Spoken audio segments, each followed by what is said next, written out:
Hey, what's going on, guys? A lot of y'all probably recognize me already from this channel. We do client videos where I'm out there guiding, but just in case if you don't, I am Eric, owner and guide at Deep Blue Kayak Fishing Charters. This is new for us, and we decided that we want to go ahead and start some mini series, and we decided to start this one with the title Beginner's Guide to Kayak Fishing. Now, we get a lot of questions, people asking us, what kind of kayak do I need? What kind of rods and reels are you using? What's the weather like? Should I go offshore, inshore, or freshwater? Do I need to be experienced? We're going to touch base on all these questions for you over the next few weeks. We're going to try to do one episode a week until it's done, until we fit all the topics. Now, of course, if you guys have something that you want to talk about or something that you want us to talk about, go ahead and leave it in the comments below, and we'll try to get that in one of the episodes. But today's topic I want to talk about is weather. Now, the reason that I want to talk about weather is because it's that time of the year where the weather is either really, really good or really, really bad. Now, to start off with the weather topic, our number one most asked question about the weather is what apps do we use to get our forecast from? Matt and myself, who Matt is my business partner, also a guide at Deep Blue Kayak Fishing Charters. He will be making appearances and doing his own videos for this series as well. Just so happens he couldn't be here today. We'll be doing them together, separate, together. We just want, we're going to be all over the place, so we're going to knock it out from there. But that's the number one question we get is, what apps are you guys using? Now, we use a mix of apps that do different things. Some do the same. One might be better than the other. But our number one app that we use, it's our go-to app, is Windfinder, which you can see right here. That's the icon. Now, this app is good all around. It's probably the most popular app here in Southeast Florida, but we also use an app called MagicSeaweed, which that's what it looks like right there. And MagicSeaweed is good for mostly the swell, difference between swell and wave height, which I'll touch base on later.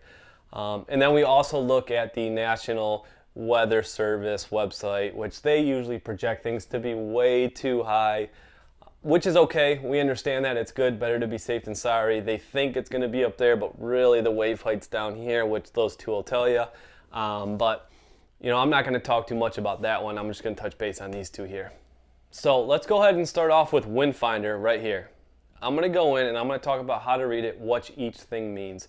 Now, trust me, I know you're probably thinking, common sense, Eric, we all know what it means, but, I'll be the first to admit it. It took me a while to learn the directions and the arrows and what the wind speed and which way it was blowing, what the 10S meant underneath the wave height. I learned the hard way, but now I know, and I want you to know too. This is Windfinder. This is what it looks like opened up. This is just your regular forecast. Now, you'll see it shows the time, 1 a.m., 4 a.m., 7 a.m., 10 a.m. Obvious, that's the time of the day. Right after that is arrows. Those arrows are the direction of the wind. And now this is very, very, very important. This is probably one of the most important things aside from the wind speed. And the reason being is if it's too windy to get offshore, we have other locations where you can go inshore that are blocked by the wind, depending on the direction. So we really, really, really look at the direction of the wind. Now, how to read this? If the arrow is pointing from the north, pointing south, that means it is a north wind. If the arrow is pointing from the east towards the west, that means it is a east wind. And same thing all around the board. It points showing which way it is blowing.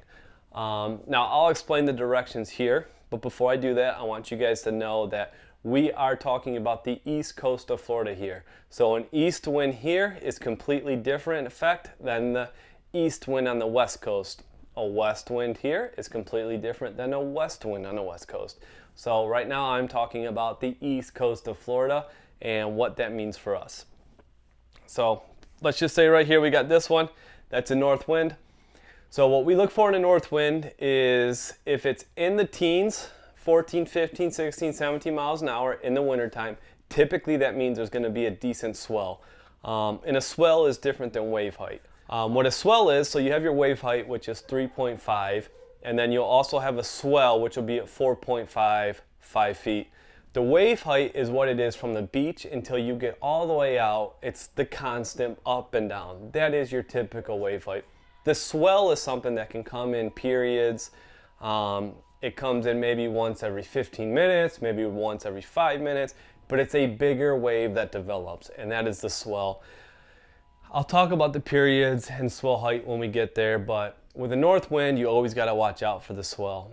Now let's say the wind shifts, goes around, it's coming in at the east. So when we have an east wind being on the east coast, that means that if it's blowing in the teens, and I'm talking right at 13 miles an hour or above, that you're gonna have some choppy waters. Now, a good rule of thumb to tell if the water is a little too choppy to get out there is stand on the beach, look at the horizon, and if you see white caps as far as the eye can see, that means it's gonna be quite a bumpy ride.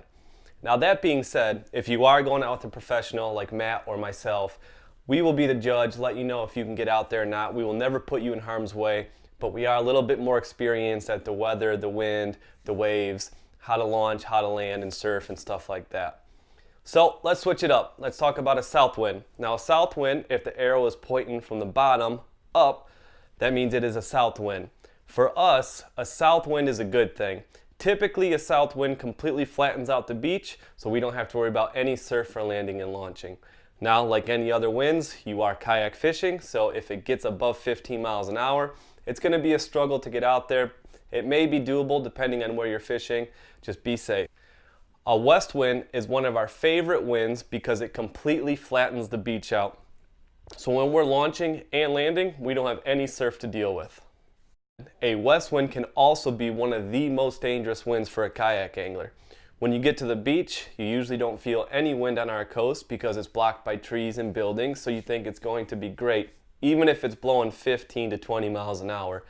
The beach looks flat, so you launch. You pedal out there real quick, you get to the reef, put your bait out, start trolling out, and all of a sudden that wind starts to push you. You start to feel it from behind.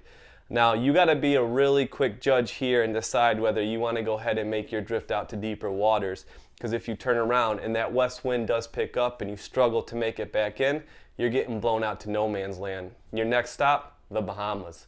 So a west wind is really good for landing and launching, but you just got to be really careful once you're out there. You can fish in a little bit of higher winds if it's blowing from the west because it's going to be a little flat. You just got to make sure you're able to make up ground against the winds you're fishing in so you can make it back to the beach. Now, I talked about Windfinder this whole time. Let me pull up MagicSeaweed real quick. I usually cross-reference the two of these apps to see how they're linked up, see what the differences are between the wind speeds. But typically, I use the MagicSeaweed app for the swell. This one is pretty accurate on swell height. Now, like I talked about earlier, swell is different from your wave height. Again, wave height is the constant up and down in the ocean. The swell is something on the beach that will come in. It'll come in maybe every 15 seconds, every 5 minutes, every 15 minutes. But underneath the swell height, it'll have a number and an S. That is the period. That time, if it says 10S, that means you have 10 seconds from the time the first swell breaks until the next one develops. So if you're landing or launching on the beach, you want to time it. So if that first swell develops and breaks on the beach, you now have 10 seconds to launch to get out past that swell before another one starts to break. Sometimes it's 10 seconds, sometimes it's 5 seconds, sometimes it's 5 minutes, sometimes it's 15 minutes. When you're landing and launching, you want to take your time, stand there, watch, count the waves, count the intervals, and figure out when there is a lull period so you can get out safely without flipping, breaking rods and reels, or hurting yourself. So that's pretty much what I want to talk about on this episode was our two favorite apps, Windfinder, MagicSeaweed, how to read them, and if you guys had any question about how to read them, why we use these apps, or maybe something I didn't touch base on, let me know in the comments. I'll reply to you, or maybe I'll put it in the next video. And I'll talk to you guys next week. Hey guys, it's Eric again. Thank you for watching our very first video. We already noticed that we're going to be making a few changes to the format and the way we do it. Anyway, we really appreciate it. Please click on our page, watch some of our client action-packed videos. If you're interested in booking a trip, you can click right here as well. Go to our website, contact us, subscribe, and keep following. Thank you.